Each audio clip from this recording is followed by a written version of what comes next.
Hello po, good morning po, CBC brothers and sisters. It's another day of prosperous and wonderful worship Sunday service. So bilang panimula, let us sing to the Lord a beautiful song. At samahan niyo po ako magpuli sa ating Panginoon. Come on, sing. With every beat of my heart, every song that I sing, every prayer that I pray, every offering I bring, every thought that I have, every word that I say, be glorified. Yeah, yeah. From the start of each day till the end of the night, let Him bring praise, let Him bring life. Lord, I offer my life as a sacrifice. Be glorified. Yeah, yeah. This is my prayer. It's the cry of my heart. Lord, I want my life to reflect who you are. Oh Lord, please stir up the fire and burn anything. Too long I desire is you. With every breath that I take, in everything that I do, let me lift up your name and bring honor to you. Let my words of my mouth always speak true. Be glorified. Yeah. This is my prayer. It's the cry of my heart. Lord, I want my life to reflect who you are. Oh Lord, please stir up the fire and burn anything till all I desire is you.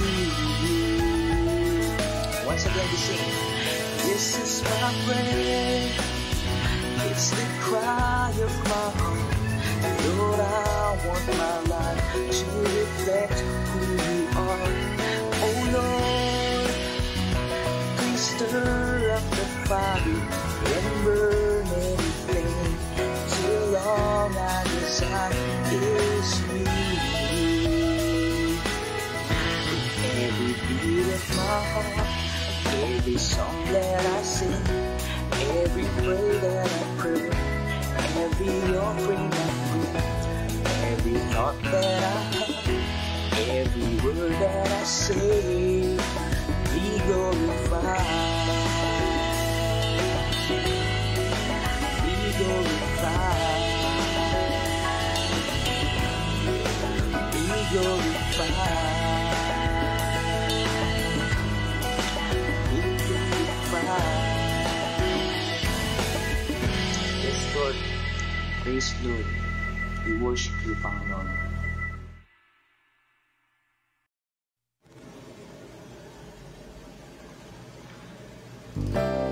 At muli, sa ating pag-awit sa Panginoon, let us see how God is truly amazing in our lives. And we must worship Him because we love Him. Let us sing. When I look into your holiness, when I gaze into your loveliness, when all things that surround become shadows in the light of you,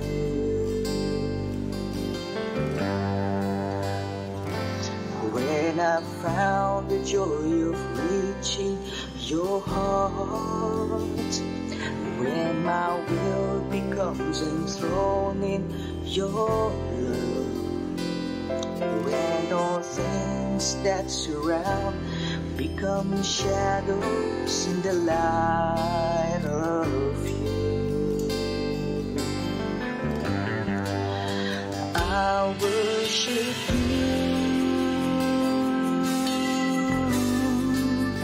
I worship you.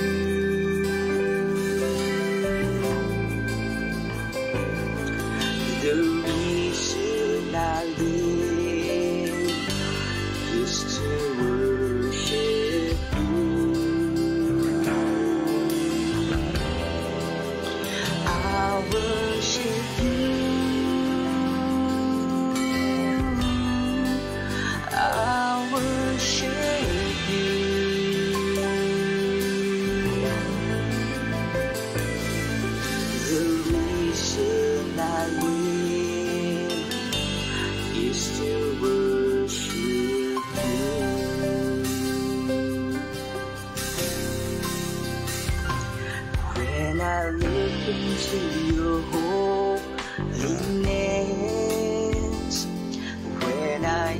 into your loveliness.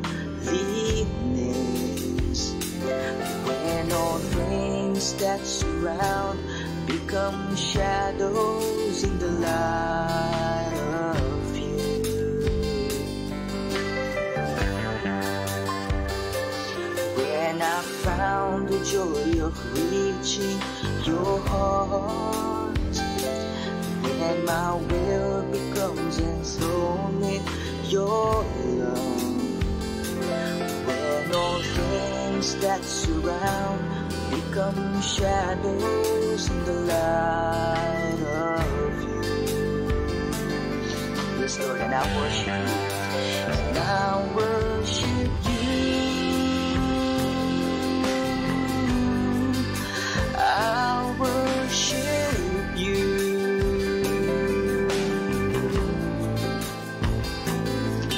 The reason I live is to worship you.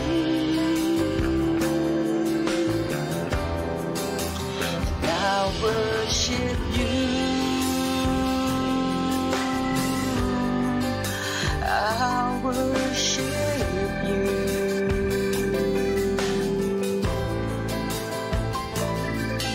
The reason I live is to worship you.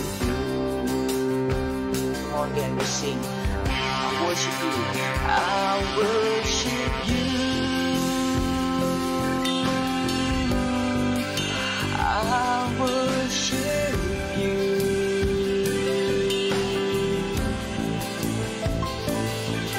The reason I live is to worship you. I worship you. I worship you.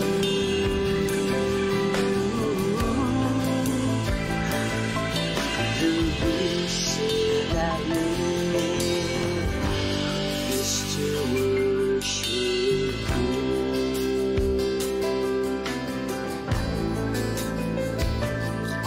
The reason I live is to worship you. Yes, Lord, salamat, and we worship you always, Panginoon.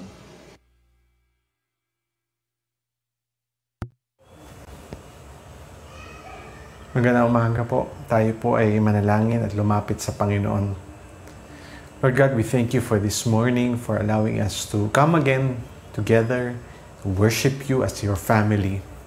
Salamat, Panginoon, sa pagsama niyo sa amin, sa kalakasan na binigay niyo para sa bawat isa, sa aming trabaho, sa aming pag-aaral, sa mga responsibilidad sa bahay, at iba pa. Panginoon, salamat po dahil kayo ang Diyos na nagpo-provide sa amin.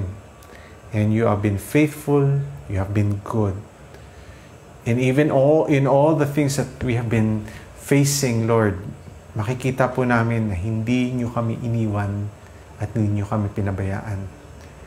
Kaya Panginoon, we pray that you would continue to minister to each and every one of us. As we give glory to you, may we see you all the more in our lives.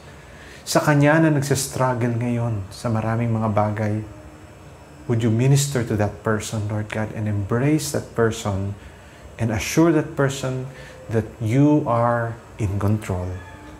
Sa Kanya na naghihintay sa inyo, Panginoon, would you assure that person of your plan? Sa Kanya na napapagod na, Lord, bigyan niyo ng kapahingahan taong yun. Sa Kanya na nalulungkot o iba pa ang nararanasan, Lord, would you bring us closer to yourself as you reveal yourself once more, not only through our worship time this morning, but in each day as we dive into your word. Panginoon, hayaan niyo po na maranasan namin ang inyong salita at patuloy po namin kayong makilala, hindi lang sa isip, Panginoon, kundi sa aming karanasan sa araw-araw. Kaya Panginoon, salamat nga po dahil totoo kayong Diyos. Kung hindi dahil sa inyo, wala na akong pag-asa sa buhay na ito. But because you are our hope, we continue to look up to you and we worship you. You are worthy to be praised. You are continuously God on your throne in everything that we face. Lord, we glorify your name. We focus our eyes on you. This we pray in Jesus' name. Amen.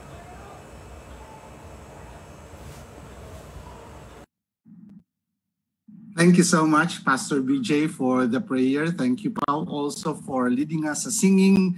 Magandang umaga po sa inyo lahat, and we're so glad that we are together again in worshiping the Lord this Sunday morning. Napakabilis po ng araw, napakabilis ng oras. Pero patuloy po tayo nagsiserve sa Panginoon, patuloy po tayong we are trying to be as normal as possible in our new normal situation.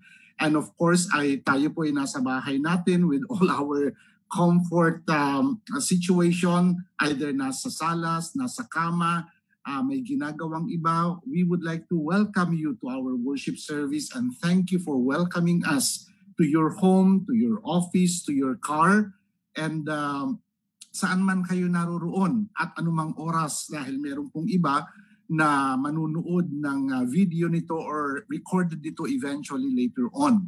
And of course, we would like to greet all the grandparents, mga lolos, mga lolas, mamus, and papus ng Happy Grandparents Day. And of course, ay kasama na po kami doon. And we are so joyful for our apos.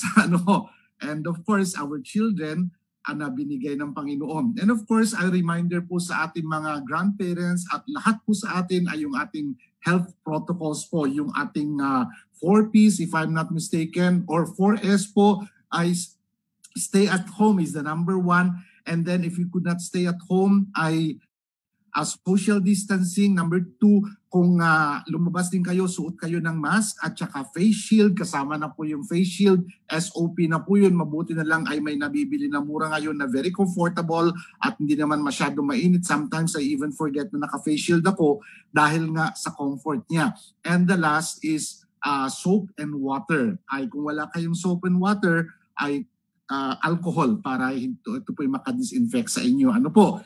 And of course, a reminder po and pasalamat tayo sa Panginoon that in spite of our being online, ay tuloy-tuloy pa rin po ang function ng Christian Bible Church. From the very day, very Sunday na nagkaroon tayo ng lockdown on March 15, we have been doing this and we have been having our live stream together. At nadagdagan pa po, pati yung Wednesday. So meron po tayong, in spite of the physical, non-physical, face-to-face worship services and fellowship and meetings, meron po tayong, ito po yung worship service natin, we have never missed and we have never stopped having our live stream ng ating worship service every Sunday, 10 o'clock in the morning.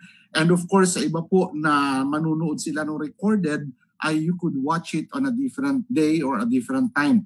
And of course, every Wednesday po yung ating 8 o'clock worship service. Mas maiksi po yun, but we have a lot of more time with the prayer.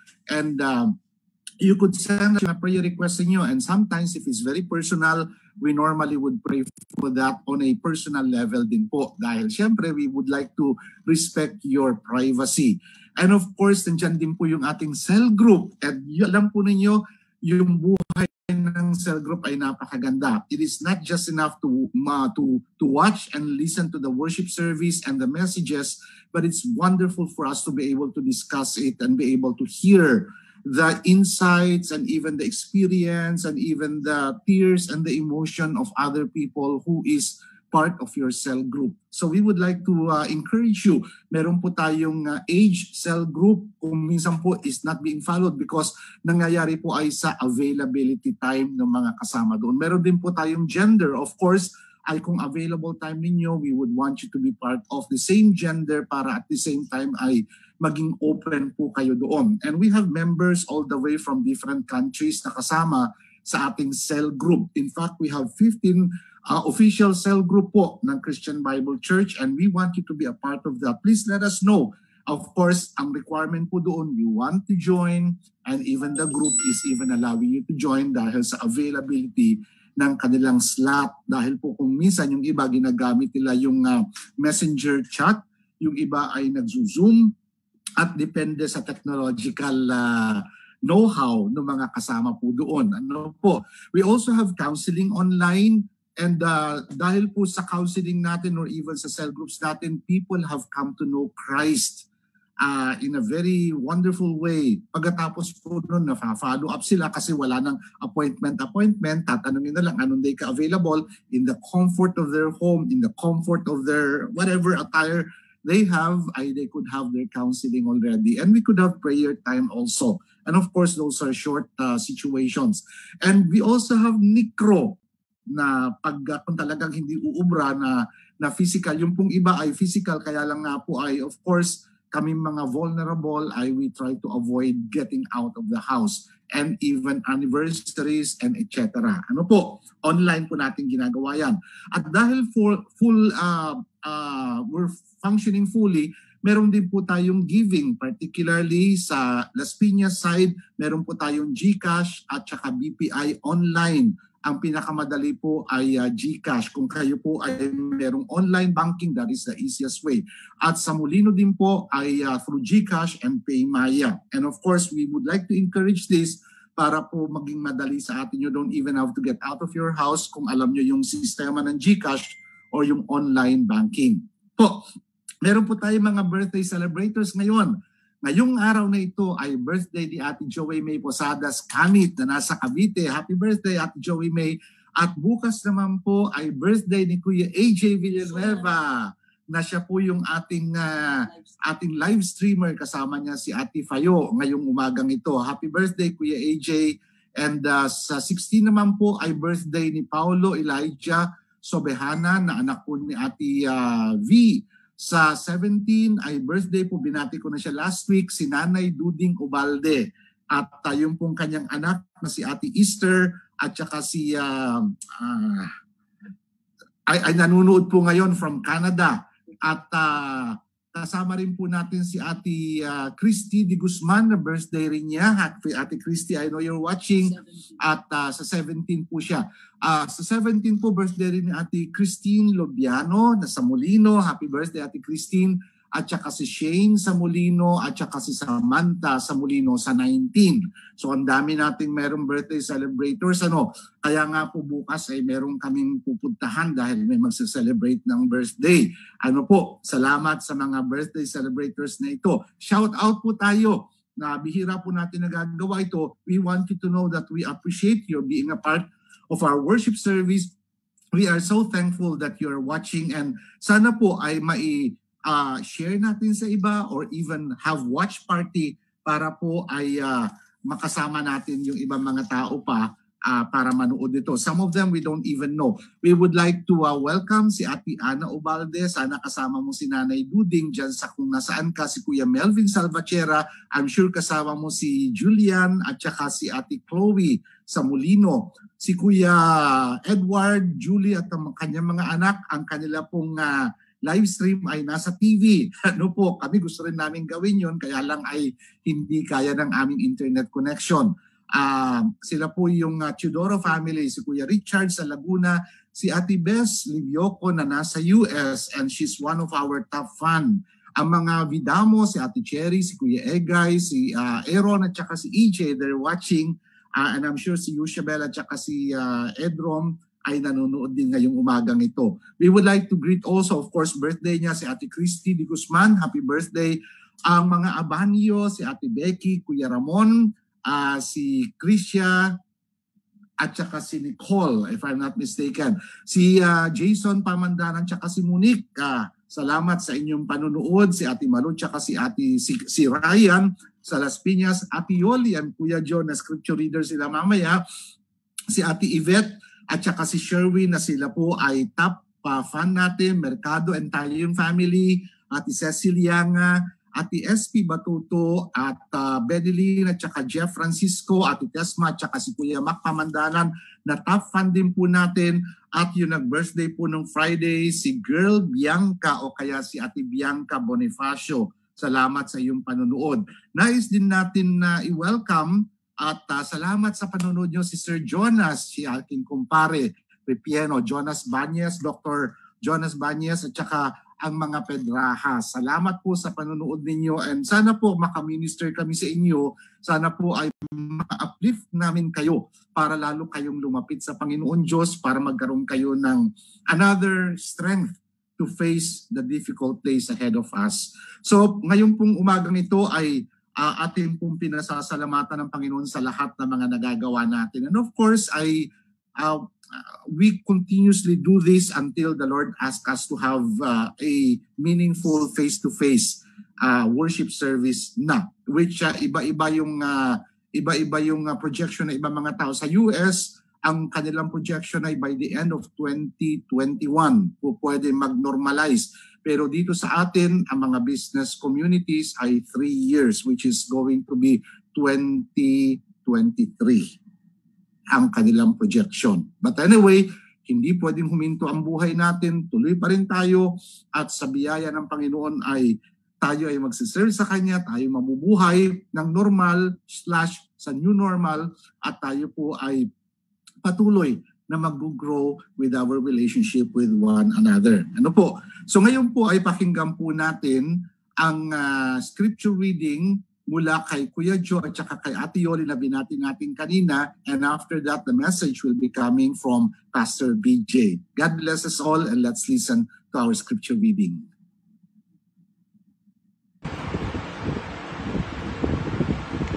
Magandang umaga po. Mula sa aklat ng 1 Samuel 16, 1 hanggang 13. Panguna, nang panahong iyon, sinabi ng Panginoon kay Samuel, "Hanggang kailan ka magdadalamhati para kay Saul? Iniiwan ko na nga siya bilang hari ng Israel. Ngayon, punuin mo ng langis ang iyong sisidlan na sungay at pumunta ka kay Jesse sa Bethlehem. Pinili ko ang isa sa mga anak niya na maging bagong hari." Pangalawa, pero sinabi ni Samuel, "Paano ko makakapunta ron? Kapag nalaman ito ni Saul, tiyak na ipapapatay niya ako." Sinabi ng Panginoon, "Magdala ka ng isang dumalagang baka sa Bethlehem at sabihin mo sa mga tao na pupunta ka roon para maghandog sa Panginoon." Pangatlo, imbitahin mo si Jesse na sumama sa paghahandog at tuturuan kita kung ano ang gagawin mo. Ituturo ko sa iyo ang anak niyang pinili ko para maging hari at papahiran mo ng langis ang kanyang ulo. Pangapat, sinunod ni Samuel ang iniutos ng Panginoon. Pagdating niya sa Bethlehem, sinalubong siya ng mga tagapamahala ng bayan na nanginginig sa takot. Nagtanong sila, "Kapayapaan ba ang pakay mo sa pagpunta rito?" Panglima, sumagot si Samuel, "Oo, matiwasay akong pumunta rito para maghandog sa Panginoon. Maglinis kayo ng sarili ninyo sa pagharap sa Kanya at sumama kayo sa akin sa paghahandog." Pagkatapos, ginawa ni Samuel ang seremonya para linisin si Jesse at ang mga anak niya at inanayahan din sila sa paghahandog. Pang-anim, pagdating nila, nakita ni Samuel si Eliab at naisip niya, siguradong siya na ang pinili ng Panginoon na maging hari. Pang-pito, pero sinabi ng Panginoon kay Samuel, "Huwag mong tingnan ang tangkad at ang kakisigan niya dahil hindi siya ang pinili ko. Hindi ako tumitingin na gaya ng pagtingin ng tao. Ang tao'y tumitingin sa paglabas na kaanyuan, ngunit ang tinitingnan ko'y ang puso." Pangwalo, tinawag ni Jesse si Abinadab at pinapunta kay Samuel. Pero sinabi ni Samuel, hindi siya ang pinili ng Panginoon. Pangsyam, pagkatapos, pinapunta ni Jesse si Shammah kay Samuel. Pero sinabi ni Samuel, hindi rin siya ang pinili ng Panginoon. Pangsampo, pinapunta ni Jesse kay Samuel ang 7 niyang mga anak na lalaki. Pero sinabi ni Samuel sa kanya, Wala ni isa man sa kanila ang pinili ng Panginoon.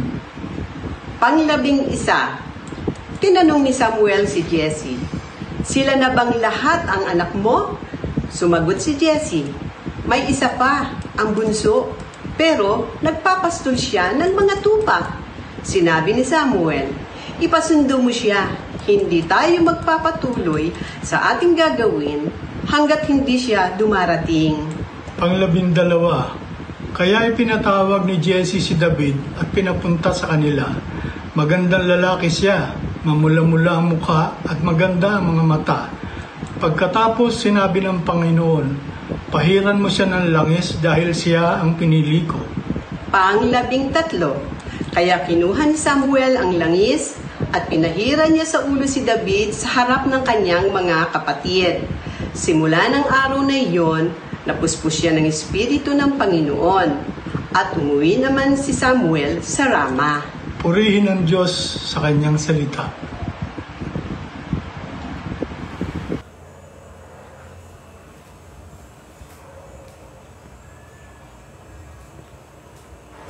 Kumusta po kayo? 6 months na nga po ang ating quarantine. Sabi nila, regular na po tayo. Ano po yung thoughts nyo tungkol doon? Anong iniisip nyo tungkol sa sitwasyon po na ito?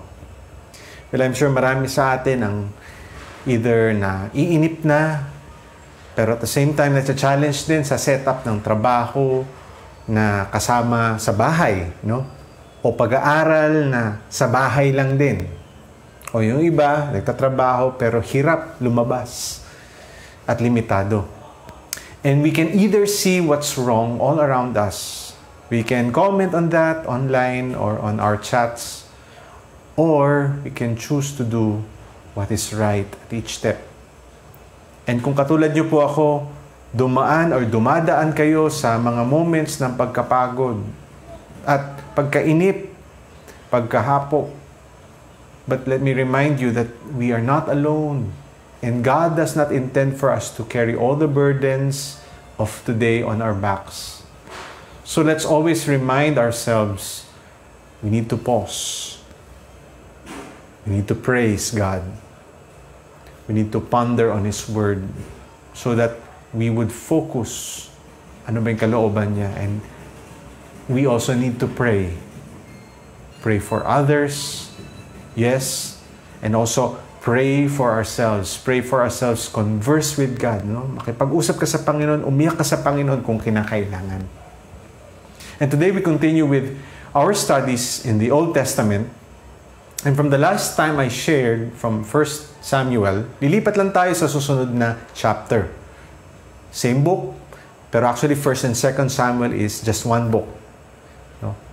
And in the verses that we read a while ago, we read in the first part of verse 1, Nang panahong yon, sinabi ng Panginoon kay Samuel, "Hanggang kailan ka magdadalamhati para kay Saul? How long will you grieve over Saul?" Remember, Saul was already judged by the Lord na mawawala na sa kanya ang paghahari at sa kanyang angkan ang paghahari. Inayawan ko na siya bilang hari, sabi ng Panginoon. And Samuel was still mourning after some time, after what happened to this first anointed king of Israel. It took time for him to recover. Hindi sinabi kung gaano katagal, pero ikaw ba naman, ininvest mo sarili mo na i-mentor, i-disciple, ang isang hari, ang unang hari ng Israel. And so Samuel laments and he asks, until when? Hanggang kailan na magiging ganito ang sitwasyon? Nandun yung salitang lament, And it's similar to our situation right now. Sa iyong buhay ngayon, sa ating bansa, sa buong mundo, we ask the Lord, Lord, hanggang kailan ang pandemic na to? O maaari hindi lang yung pandemic, yung sitwasyon na meron ka sa iyong trabaho. Lord, hanggang kailan yung sitwasyon na ganito sa iyong sa aking pamilya? And if you're gonna ask that question, those questions, ask it before the Lord because the Lord has an answer already.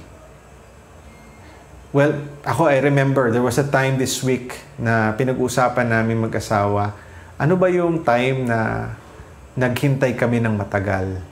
Ano yung mga times na yun na memorable sa buhay namin? At isa sa mga nag-pop up ay yung time na nung nanganak si Beng dun sa dalawa naming anak. Siyempre, 5 years apart, ano? And at the first time, Beng was laboring in the delivery room. Wala na po siyang tubig, no? Wala na siyang, nag-break na yung water bag niya. And so we rushed to the hospital, and it took Jake overnight and almost the whole day for the wait. Pumunta kami sa hospital mga 11 p.m. The next day, lumabas siya ng 9 p.m. or so. And nung kay KD, mahina yung 10 hours. And not to mention, after hearing my kids getting out, my wife having the kids delivered, si Ben kailangan pa niya magstay sa recovery room. Kaya naghintay pa ako sa room namin. But there was also other waits that were anxious. That we were anxious, we were more worried, or we were more fearful. And we have to admit that. May mga times na ganun. Yung paghihintay hindi laging pleasant, but we need to anchor ourselves on God while waiting. Mga kapatid, waiting is part of life. And if you haven't waited long enough, wait, there's more. Hindi pa tapos ang kwento ng buhay. At hindi rin tapos yung ating kwento sa umagang ito. So the Lord continued in the latter part of verse 1. Balik tayo doon. Chapter 16, verse 1. Ngayon, punuin mo, sabi niya kay Samuel, punuin mo ng langis ang iyong sisidlan na sungay at pumunta ka kay Jesse sa Bethlehem. Pinili ko ang isa sa mga anak niya na maging bagong hari. And so Samuel was instructed to prepare for the next king. Sa IVP Old Testament commentary by John Walton, sinabi niya na sa surrounding culture, ina-anoint ang mga tao, pero hindi yung mga kings ang ina-anoint. Kings would be the one to anoint their servants. Pero naiba sa kulturang Hebreo. Sa kulturang ng Israel, ang mga ina-anoint yung mismo mga hari. And they would be understood in that culture to be vassals or servants, yung mga inanoint.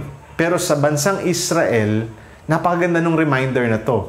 Here in Israel, the practice was to anoint kings, and this reminded everyone that the king was not above all the people. They were not in a position of authority alone. Of course, they were authorities, but their role was to serve. Their role was to serve. And that was the kind of leadership that God appointed to the king. Sino ba naman talaga yung tunay na king? Kundi si God. No? And these human kings were subordinates of God. Dagdag na rin dun yung pagiging sign nito of being chosen by God and being endowed by the Spirit to lead other people, the people of God. And so sinagot ng Panginoon yung prayer ni Samuel, yung kanyang paglament. Psalm 34 verse 15 says, the eyes of the Lord are toward the righteous and His ears toward their crying. Nakikinig ang Panginoon sa mga luhaan. So let me ask you, are you struggling right now in your wait on God? Do you have a burden of waiting? And tinatanong mo ba, Lord, sasagutin niyo ba panalangin ko? Will there ever be a light at the end of this tunnel? Well, don't forget, the Lord is on top of all things. And He does not sleep on the job. And God does not miss a detail in history and in your life. We learned here this morning, number 1, God's timing is perfect. When we're clueless about His timing, remember, He has been on the throne of heaven long before the world was created. And our concept of time, based lang po ito sa relo at sa kalendaryo. But God's time is eventful. And so God's time is perfect. Maybe I need to tell that also to myself, no? Kasi since March, kung kayo po naghihintay, kami naman po, we were on lockdown. Until now, we are on lockdown. At mga 3 o 4 na beses pa lamang ako nakakalabas dito sa IGSL, sa campus po namin. And we're also waiting for some international students to be repatriated. And kami mismo bilang family, bilang mag-asawa, we're also waiting for God's next season for our teaching ministry. And in each season of life, ito yung tinuturo rin siguro ng Panginoon sa amin. He is actually molding us in character to become ready for the next season. Kasi para sa Panginoon, there is no random thing that happens in our life, in the world. But rather, all the seasons are lined up towards the build-up of history, towards the coming of the King. Dito sa Israel, dito sa passage na pinapag-aralan natin, yung pagdating ng isang hari. Kilala niyo po siya. Pero sa atin, ang pagdating ni Jesucristo. But let me ask you right now, where are you right now in your life journey? At the start of something new? Are you nearing the end of a chapter in your work or in your family? Or are you in the in-betweens? So anong season ng buhay mo ngayon?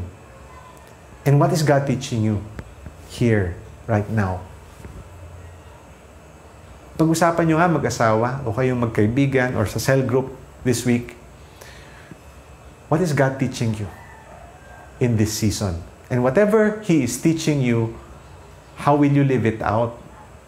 Paano may papamuhay yung tinuturo ng Panginoon?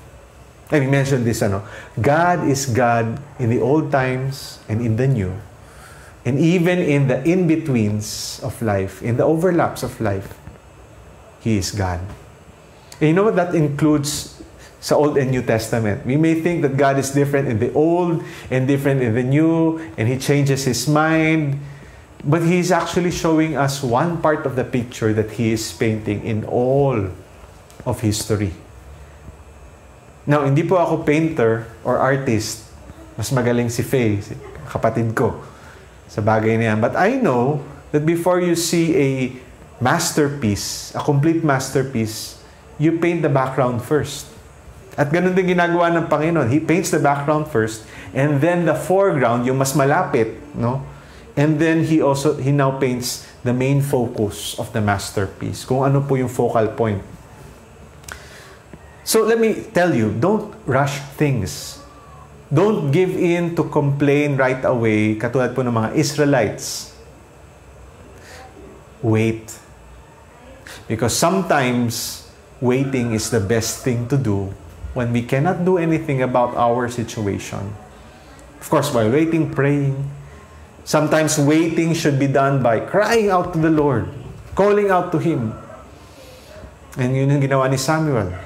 Sometimes waiting can be done by continuously doing kung anong ginagawa mo na at hindi pa rin sinasabi ng Panginoon na baguhin mo yung ginagawa mo. To be faithful.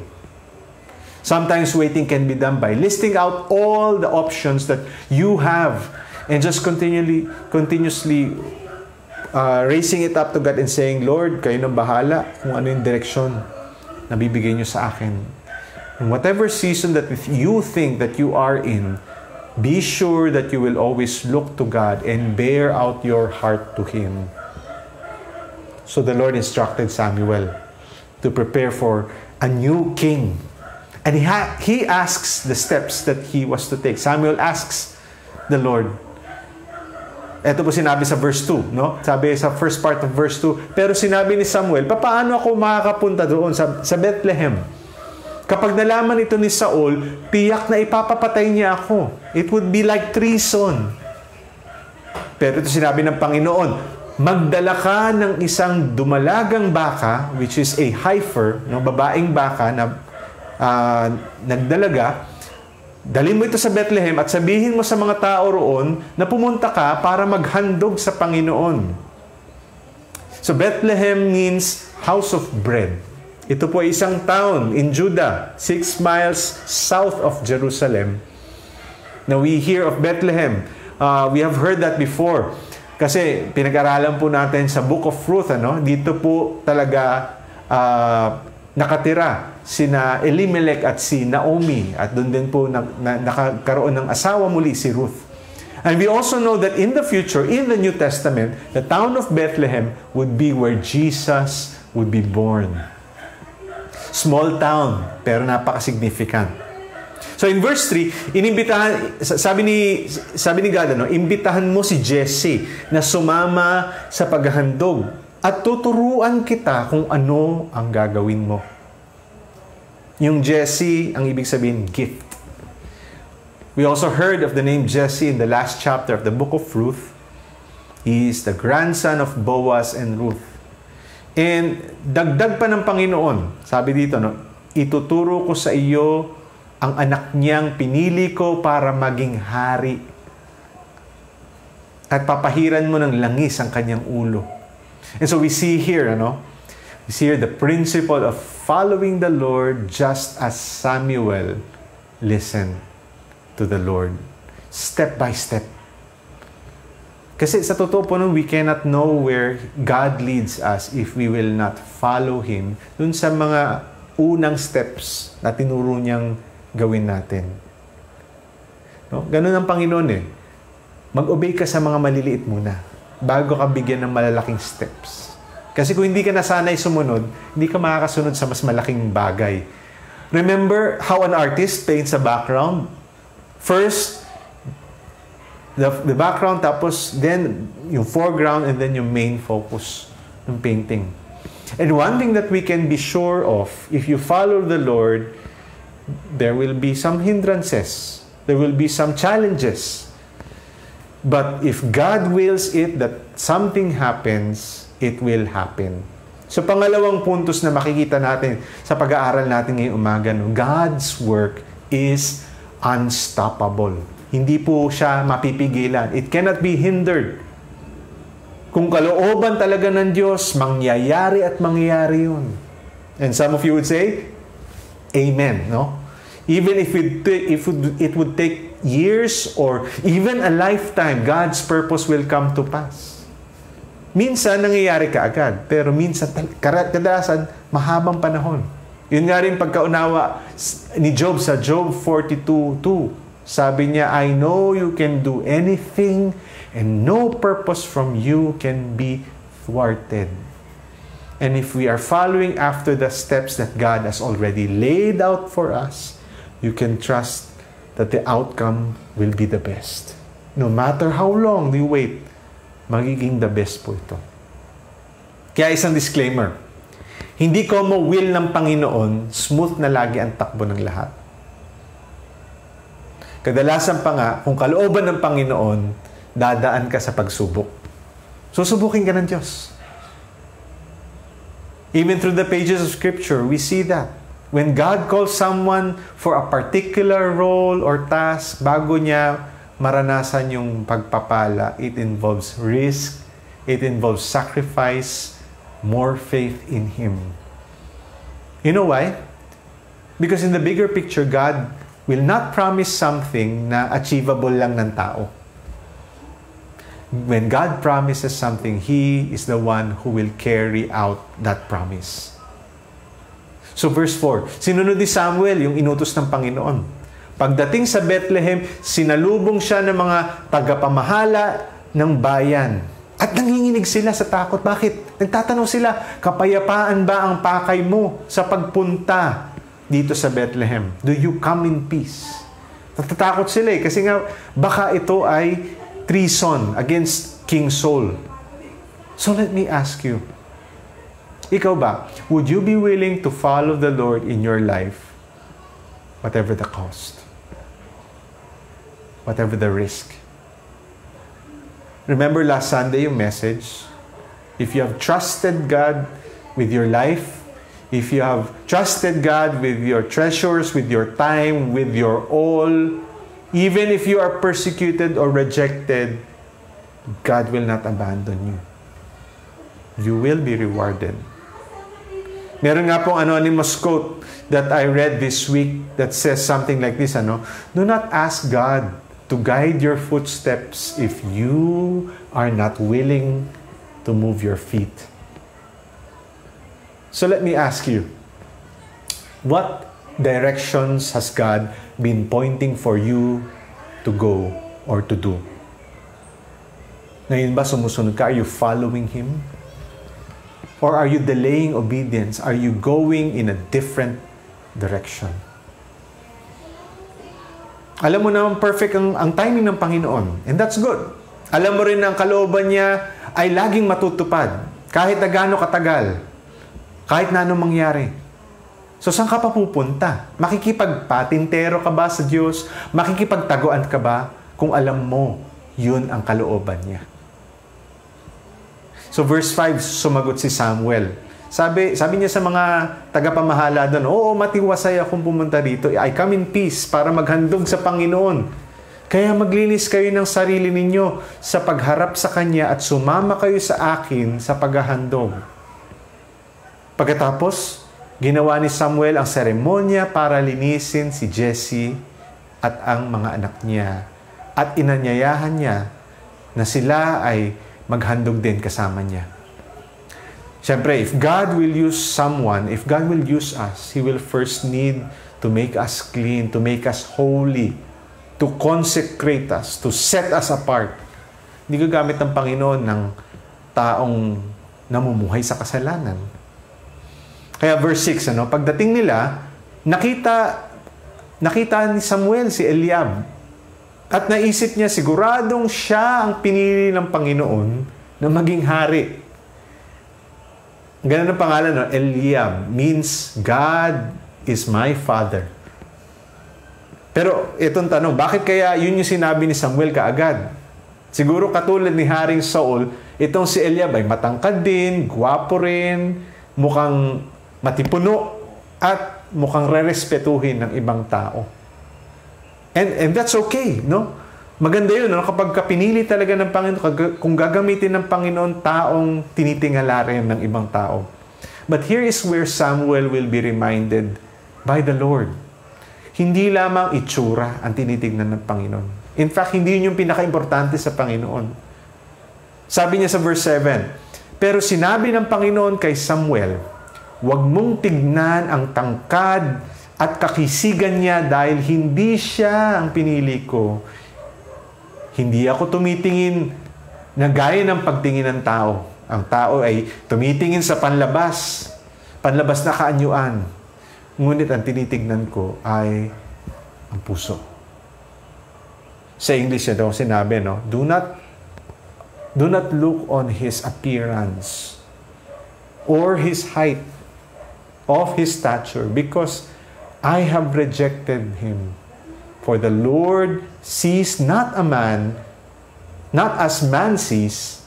Man looks on the outward appearance, but the Lord looks on the heart. May kanta yung mga anak ko just a while ago when they were hearing this. No? The Lord looks not on the outside, but in the heart. And God has a higher standard. Why? Ay, hindi lang pala higher. Highest standard. He does not do things according to what man wants and does. Kung merong gagawin ng Diyos sa buhay natin, we have to submit to Him in the direction of His holiness. Yes. In the manner that would reflect Him. Yung kalooban ng Panginoon at yung kaparaanan ng Panginoon, they cannot be bent. Ang Panginoon hindi nako-compromise. His ways are always according to His unchanging character. So here we are taught that we need to look at people and events in the perspective of God, in His holiness, in His justice, in His love, His kind of love, no? And we should not look only on the outward appearance. Hindi ko magwapo, matangkad. We should not look only on what is impressive, but rather the person whom God will work with and will work in is a person who has a heart for God. 1 Samuel 13:14. Makikita po natin na God has already prepared His plan. He says to Saul through Samuel, the Lord has sought out a man after His own heart, and the Lord has commanded him to be prince over His people. Ito yung time na binawi ng Panginoon yung paghahari kay Saul. At sinabi sa kanya yon. So we learn here, no? We learn here that God's concern, number 3, God concerns the heart. God is concerned with the inward qualities. The character. Character is heavier than popularity. Yung magandang mukha, yung perfect na teeth, at yung pananamit na postura, mabibili po yan. Pero ang character, it takes God's working in the life of that person to mold him whom He wants him to be. It takes God's work. Kadalasan kung sino pa yung unassuming, yung hindi mukhang magaling o yung hindi nagmamagaling, ay sila pa yung pipiliin ng Panginoon para maging kagamit-gamit sa Kanyang kaharian. A lot have watched the movie Mulan recently, at babae po siya. Siya nag-lead sa army. Bottom line nga is, anong gagawin ng isang tao?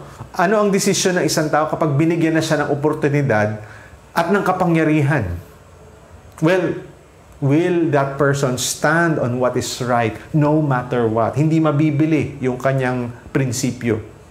Will he listen to the voice of God? Or will he do things according to what he thinks is right?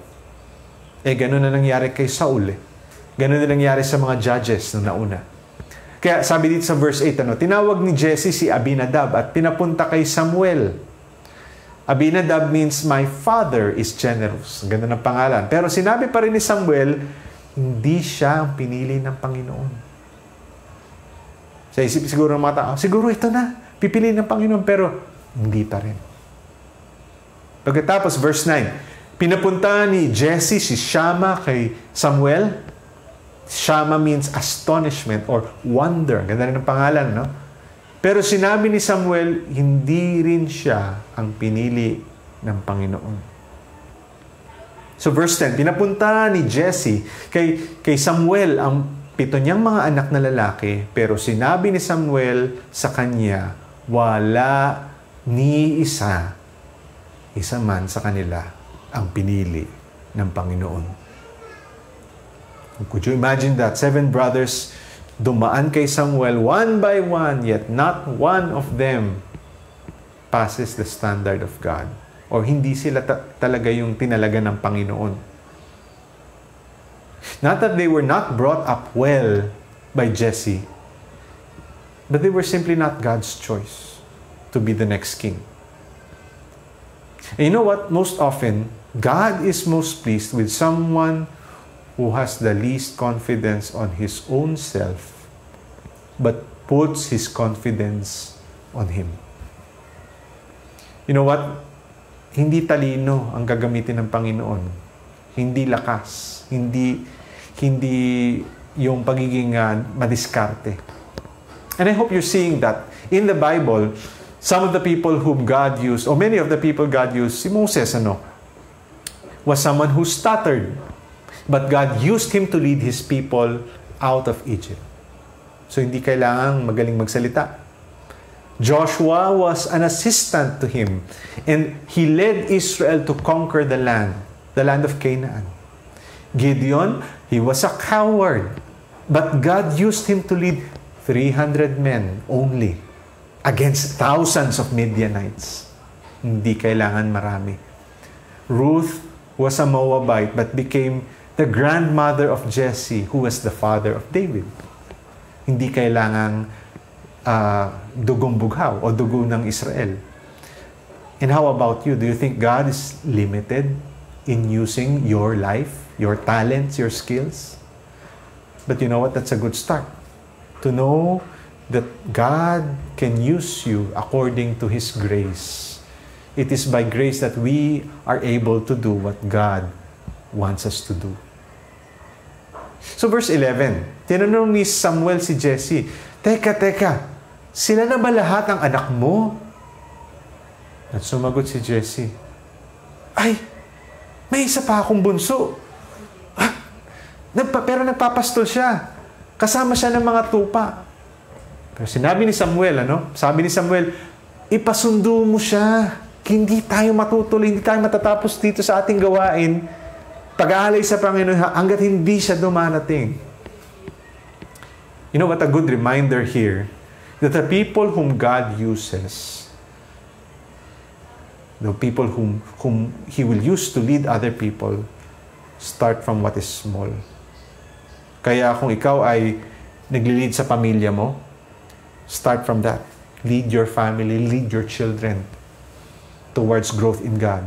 Lead your small group towards growth before God. Imagine nyo na lang po ang life ng isang shepherd.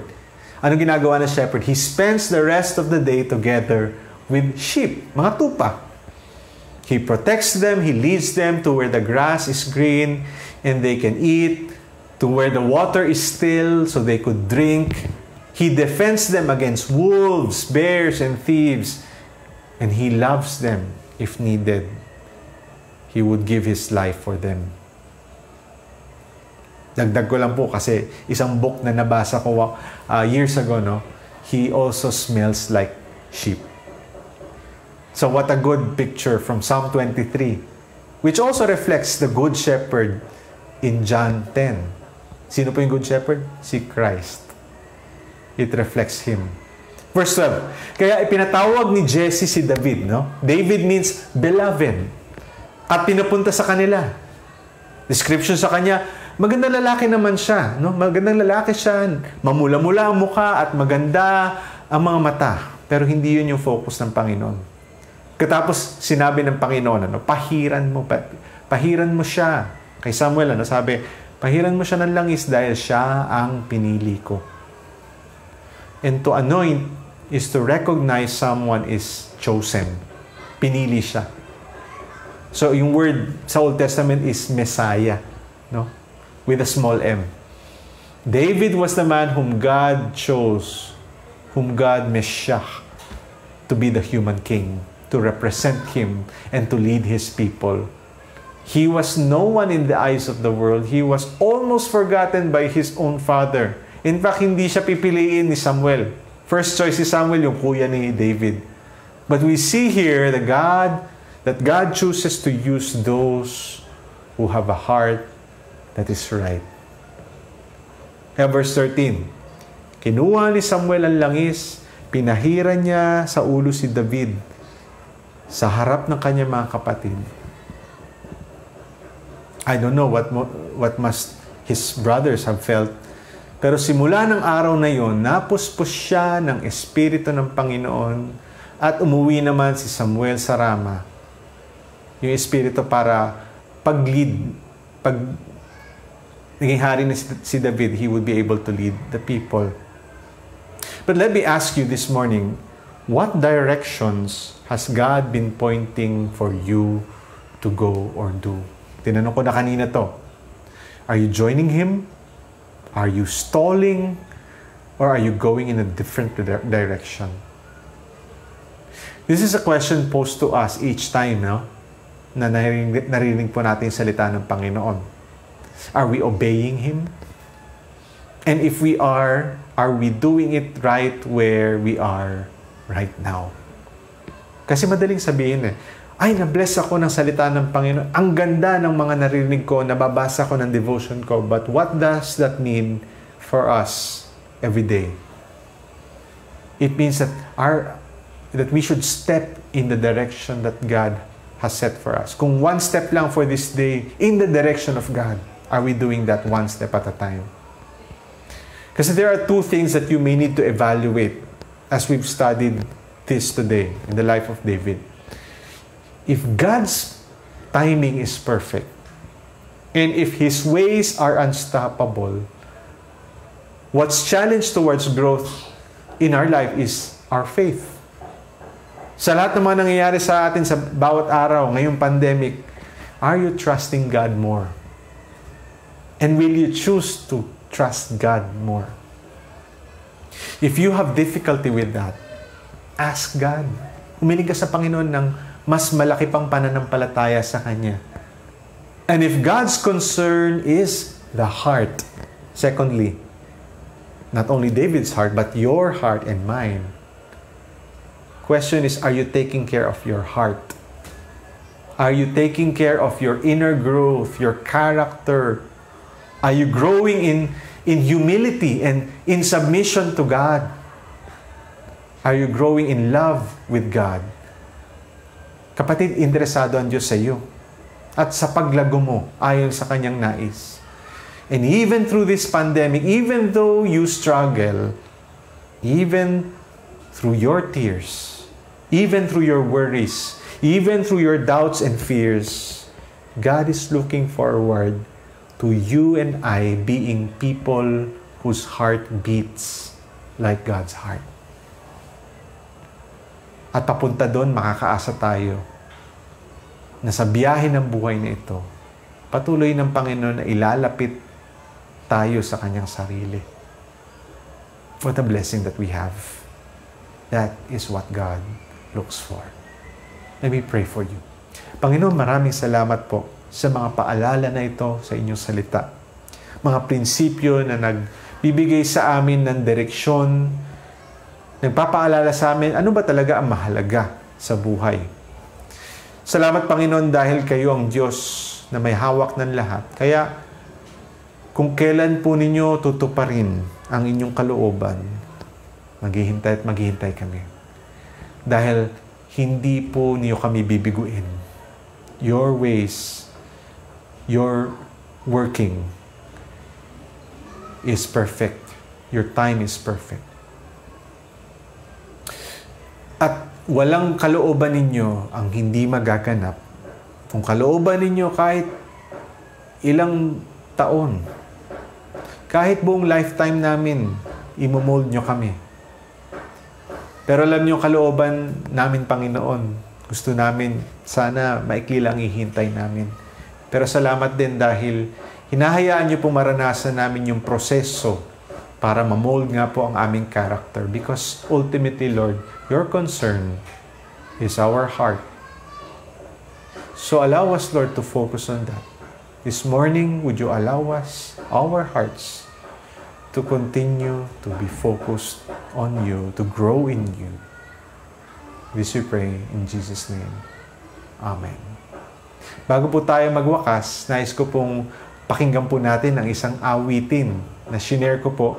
Ito po ay makita sa YouTube.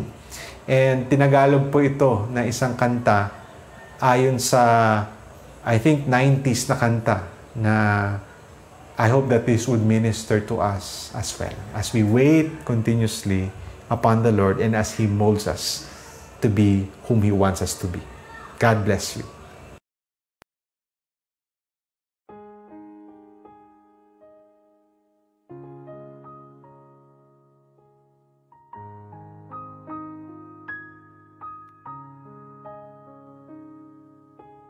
Sa bawat buhay natin, ang Diyos ay mayroong layunin. May hirap man sa landasin, ngunit siya'y tapat pa rin. Ang karunungan ng ating Diyos, di tulad ng sa atin. Kaya kung naninindim ang apay alanganin, ito ay alalahanin.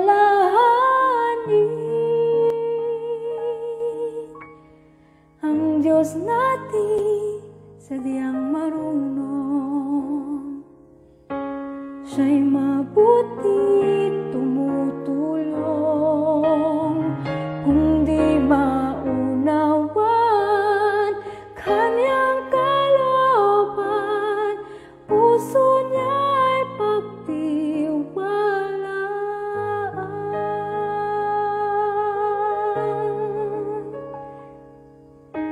Hawak niya ang bukas, ang salita niya'y di kukupas. Siyang pag-asa, siya ang lunas, siya'y walang ang katumbas. Ngayon ay namamasdan, ngunit kita niyang hangganan at kayanin.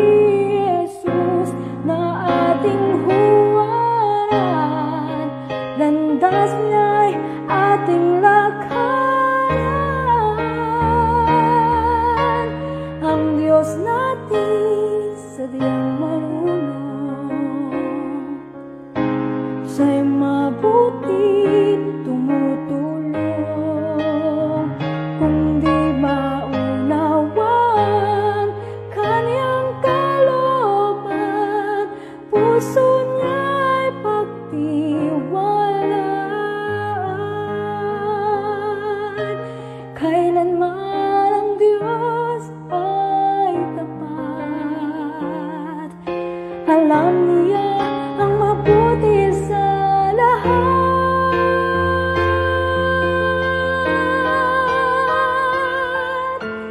Ang Diyos natin sadyang marunong. Siya'y mabuti tumutulong.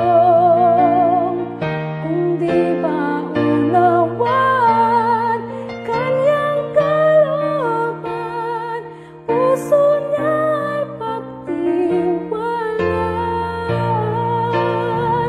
Kung di maunawan kanyang kalooban, puso niya'y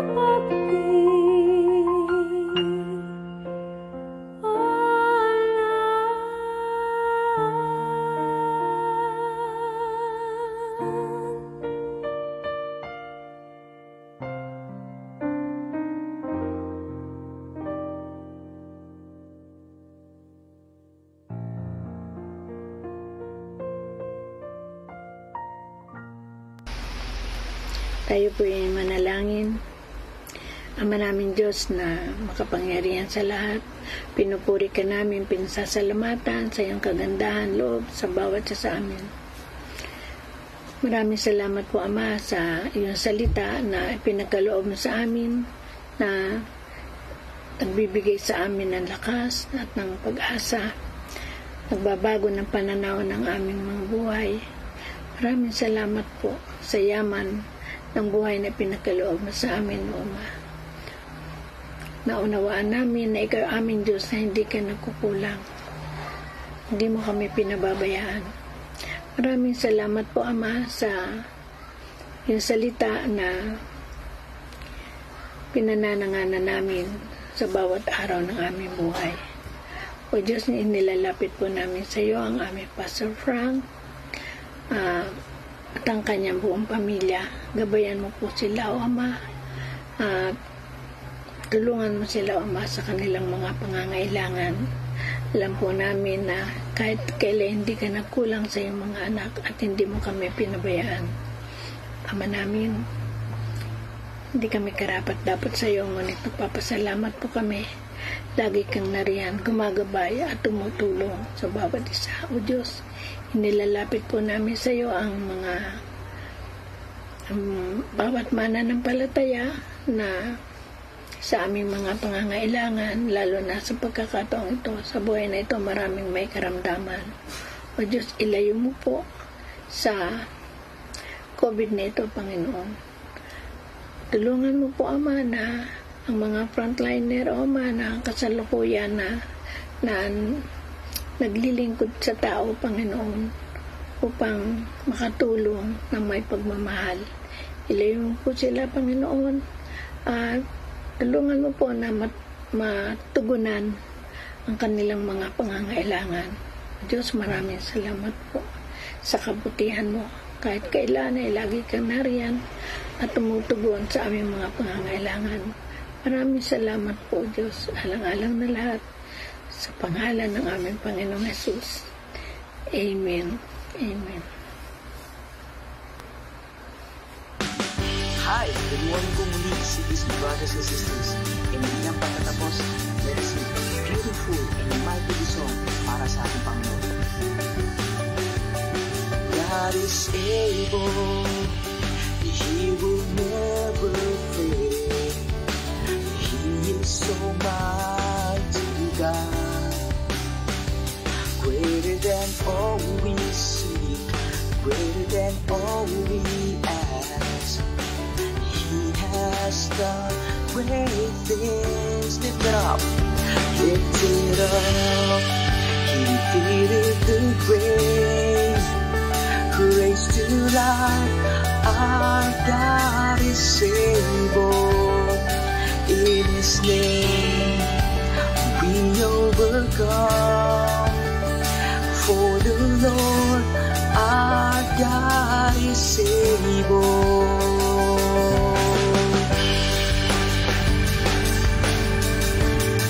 God is with us. God is with us. God is on our side. He will make a way. Far above all we know, far above all we hope.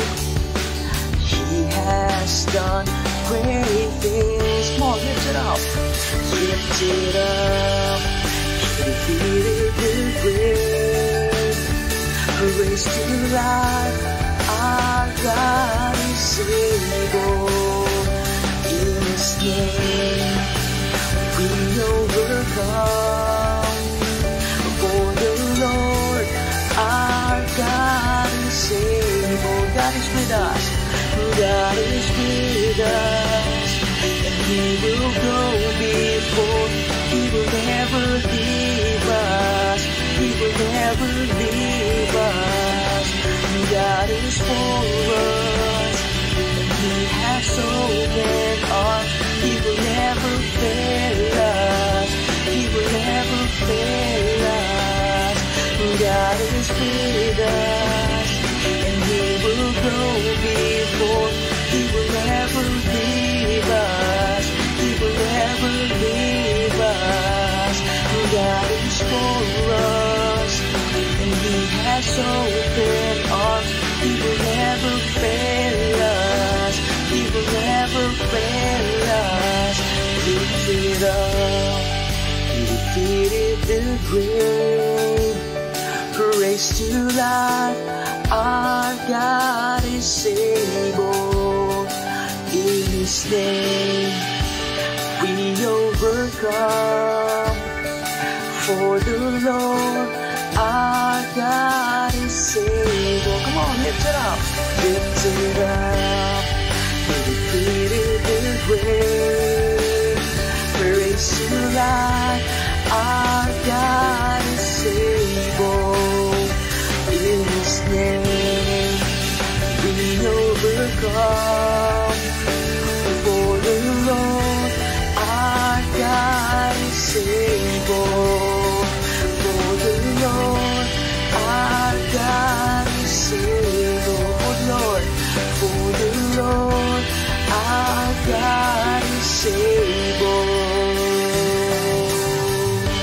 Yes, Lord, truly, you are a God who is able to us. Salamat, Panginoon. And God bless po sa bawat isa. Ingat po tayong lahat. Let's continue to praise God and let us sing Di Nagbabago.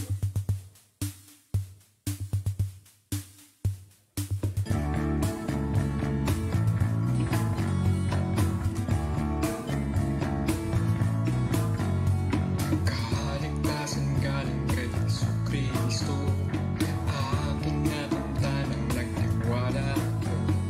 Pero minsan pag nagkakasala ko, akala ko'y nawawala kaligtasan ko. Ngunit sabi sa banal na Biblia, buhay na walang hanggan ang alay niya. Kaya ngayon ako ay sigurado na nagtanging sa kanyang kasiguraduhan. Pagkat ako ay hawak ko sa wagas na pag-ibig mo. Kahit kamatayan, kahit buhay man, kahit anghel o kahit sino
anghelo, kahit sino pa man, kahit anong kapangyarihan at hinaharap o kasalukuyan, pag-ibig mo kailan pa man di magbabago.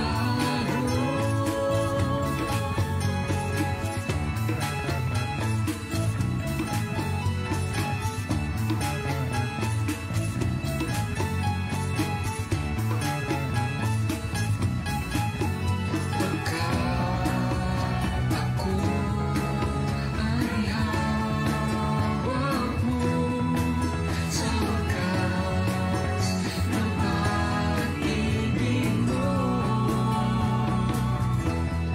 kahit kamatayan, kahit buhay man,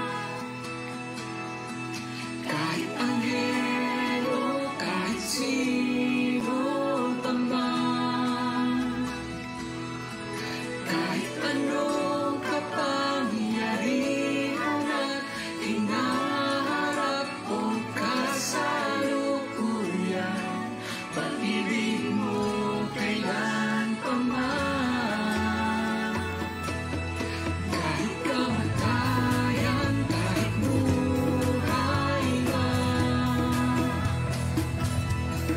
kahit anghelo, kahit sino pa man,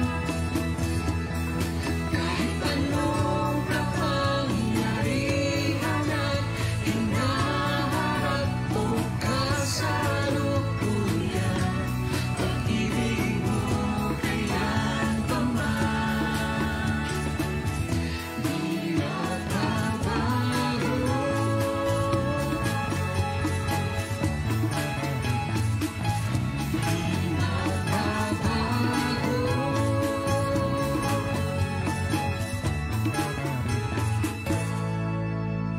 Stay safe po and God bless po sa ating lahat.